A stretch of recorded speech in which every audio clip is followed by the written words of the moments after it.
היי, אני תמי בן-נון, ויש לי שני כובעים, או אולי יותר נכון לומר שתי מטפחות. במצפחת אחת אני דולה ומעבירה קורסי הכנה ללידה וסדנאות הכנה ולתנית לידה. במטפחת השנייה אני מטפלת ב-NLP ודמיון מראה. יש בעיניי קשר הדוק בין שתי המטפחות האלה.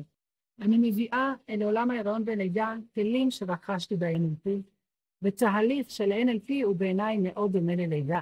זה מתחיל ברצון להתעבר, ליצור שינוי, משהו חדש בחיים שלה, שקוראים אור וגבים. יש לך את כל המשאבים שהעובר הזה זקוק להם. ובבוא הזמן תתרחש הלידה. השינוי המיוחל יקרה, ואני אהיה שם ללוות אותה ברכות, בחום ובנעימות בתהליך המופלא הזה. יש לי קליניקה במירב שהגיבו היפהפה, שנמצא ממש על הסכלה המדהים הזה, ואני מקבלת מטופלים גם בזום. אז מוזמנים ליצור קשר